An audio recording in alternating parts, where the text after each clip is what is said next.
21 जुलाई 2024 Bangalore, India. रात के तकरीबन 11 बजे बेंगलुरु के एक पीजी मींस गर्ल्स हॉस्टल में एक लड़का अपनी गर्लफ्रेंड के रूम में आता है और दरवाजे को हल्का सा नॉक करता है। और कुछ ही देर के बाद उसकी गर्लफ्रेंड ने दरवाज़ा खोला और वो उसे अपने सामने देख बहुत ज़्यादा खुश हो गई, लेकिन वो नहीं था। इस लड़के के हाथ में एक पॉलिथीन बैग था। इसने उस बैग में से एक चाकू निकाला और इसको जोर जोर से मारना शुरू कर दिया। उसका जहां बस चला वो चाकू चलाता चला गया।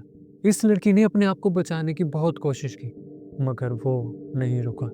तो अब सवाल ये था कि आखिर इस लड़के ने ऐसा किया क्यों था। आखिर इसे अपनी गर्लफ्रेंड पर ऐसा क्या गुस्सा या गिल्ट था कि इसने उसे चाकू मारते हुए एक बार भी नहीं सोचा। या आई एम ज़ुहैब अरशद और आज का केस है कृति कुमारी का।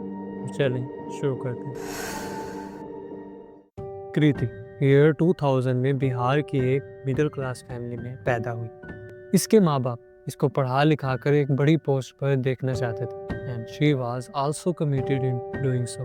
अब उसकी अंडर ग्रेजुएशन कंप्लीट हो गई और अब उसने एमबीए को परस्यू करना शुरू किया एंड इन जैन 2024 उसकी एक प्राइवेट कंपनी में as a business development associate job लग गई।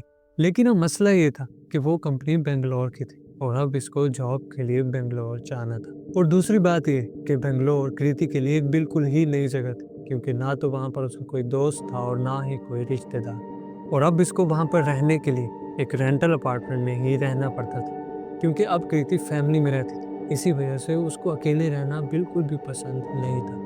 लेकिन उसे अब अपने पेरेंट्स के लिए ये सब कुछ करना पड़ रहा था, क्योंकि वो एक हैंडसम अमाउंट कमा रही थी। इसी वजह से उसके पेरेंट्स काफ़ी ज़्यादा खुश थे कि उनकी बेटी इंडिपेंडेंट होती जा रही है। अब क्योंकि बेंगलोर में उसका कोई भी दोस्त नहीं था, इसी वजह से उस कंपनी के अंदर जो उसके को-वर्कर्स थे, जो उसके फेलोज, वही उसके काफ़ी अच्छे दोस्त बनते जा रहे थे। और उन्हीं में से एक लड़की थी जिसकी कृति से काफ़ी ज़्यादा बनती थी और ये बहुत कम अरसे में काफ़ी अच्छी दोस्तें बन चुकी थी। इस लड़की का नाम डिस्क्लोज नहीं किया गया। ये लड़की महाराष्ट्र में रहती थी और ये भी कृति की तरह जॉब के लिए बेंगलोर आई थी। ये अब एक दूसरे को काफ़ी ज़्यादा समझने लगी थी और ये अपनी हर बात एक दूसरे के साथ शेयर किया करते थे। और कृति की दोस्त उसे अपने अच्छे वक्त के साथ साथ अपने बुरे वक्त के बारे में भी बताती थी। विच वाज लाइक कि एक दिन कृति की दोस्त ने उसे बताया कि कुछ मंथ्स पहले तक वो बेंगलोर के एक रेंटल अपार्टमेंट में अपने बीएफ के साथ रहती थी। विच वाज अभिषेक घोसी। अभिषेक बेंगलोर की एक छोटी सी फर्म में काम करता था और इनके रिलेशनशिप को काफी टाइम गुजर चुका था।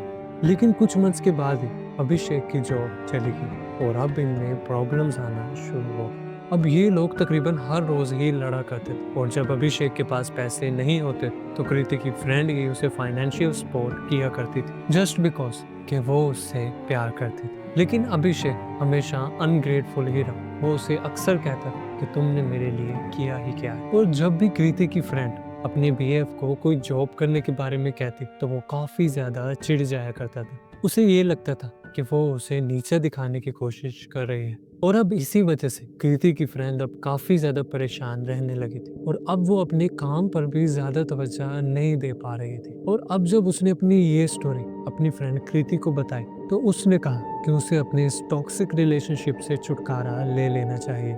शी सेड कि वो अपना अपार्टमेंट छोड़े और उसी के पास आकर रह ले, क्योंकि वो भी अकेली रहती है। इसी वजह से अब ये दोनों इकट्ठे रहेंगी। तो अब क्योंकि वो पहले से काफ़ी ज़्यादा तंग थी तो इसने इस बारे में ज़रा भी नहीं सोचा और अपना बीएफ और अपार्टमेंट छोड़ा और अब अपनी दोस्त के पास आकर रहने लगी। अब ये दोनों काफ़ी ज़्यादा खुश थे, बट नो वन नोस कि ये खुशी ज़्यादा टाइम के लिए नहीं, क्योंकि उस लड़की का बॉयफ्रेंड अब काफ़ी ज़्यादा गुस्से में था। क्योंकि पहले तो उसका फाइनेंशियल सपोर्ट ख़त्म हो चुका था, अब उसको कोई पैसे देने वाला नहीं था। और दूसरा ये कि उसे गिल्ट था कि एक लड़की उसे छोड़ गई है। वो उसे कॉल करता था लेकिन वो नहीं उठाती थी। वो कृति पर भी काफ़ी ज़्यादा गुस्सा था, क्योंकि उसके मुताबिक ये सब कुछ कृति ने ही किया है। और अब बार बार कॉल्स आने की वजह से कृति की फ्रेंड ने अपने बॉयफ्रेंड को अब ब्लॉक कर दिया, थिंकिंग कि इससे इन दोनों का पीछा छूट जाएगा। बट दे डोंट नो कि अभिषेक बदला लेने के लिए क्या कर सकता है। और अब जब इन दोनों ने ही अभिषेक को ब्लॉक कर दिया तो अब उसका गुस्सा पहले से भी बढ़ गया और एक दिन वो इनके पीजी में आया और बहुत ज्यादा हंगामा किया। उसने कृति को बहुत गालियां दी क्योंकि उसके मुताबिक कृति ने इन दोनों का रिलेशनशिप खराब किया था। अब जब इसने वहां पर काफी ज्यादा हंगामा किया तो इसकी आवाज सुनकर काफी ज्यादा लोग इकट्ठा होना शुरू हो गए और अब अपने आसपास काफी ज्यादा लोगों को देखकर वो वहां से चला गया। अब इससे कृति और उसकी दोस्त काफी ज्यादा डर गई और दूसरा उन्हें ये भी डर था कि अगर अगली बार अभिषेक आया तो वो कुछ करना दे। So now they changed their apartment and now they were relaxed thinking कि अब उनकी जान छूट गई। बट इस थोड़ी देर की खामोशी में उनकी तरफ एक ऐसा तूफान बढ़ रहा था जिसकी उन्हें बिल्कुल भी खबर नहीं थी।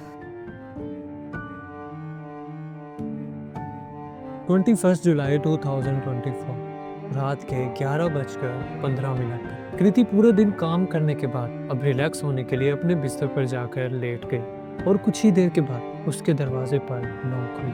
And now she was confused कि रात के इस टाइम उनके दरवाजे पर कौन आ गया। अब जब उसने दरवाजा खोला तो उसने देखा कि उसके सामने अभिषेक खड़ा था जिसके हाथ में एक पॉलीथीन बैग था। बट नोटिस करने वाली बात ये थी कि जिस पीजी में अब वो रहती थी वहाँ पर किसी भी अननोन बंदे को आने की इजाजत नहीं थी। वहाँ की एंट्रेंस पर हर वक्त एक गार्ड बैठा होता था और एक्स्ट्रा सिक्योरिटी के लिए वहाँ पर एक बायोमेट्रिक स्कैनर भी लगा हुआ था। बट समहाउ अभिषेक अब उसके कमरे तक पहुँच चुका था और उसका चेहरा गुस्से से लाल हो रखा था। अब कृति ने उसके इरादों को भांप लिया था। इसी वजह से अब कृति ने अभिषेक को धक्का मारा और इससे पहले कि वो अपने आप को डिफेंड करने के लिए कुछ भी कर पाती अभिषेक ने अपने बैग में से चाकू निकाला और उसे जोर जोर से मारना शुरू कर दिया। कृति ने अपने आप को बचाने की बहुत कोशिश की बट ही वाज स्ट्रॉन्ग। उसने कृति के सर, नेक, चेस्ट और पेट पर काफी ज्यादा डैमेज किया था और अब हर गुजरते लम्हे के साथ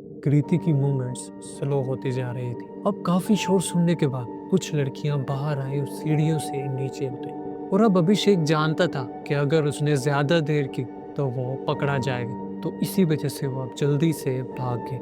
मगर जाने से पहले उसने कृति के गले पर एक बार फिर से चाकू चला दी, ये मेक श्योर करने के लिए कि कृति गलती से भी ना बच जाए। अब कृति वहां पर हेल्पलेस पड़ी थी और उसके डिफरेंट ऑर्गन से खून बहे जा रहा था और इन लड़कियों ने अब जल्दी जल्दी एम्बुलेंस को कॉल की, लेकिन डॉक्टर के पहुंचने तक अब काफी देर हो चुकी।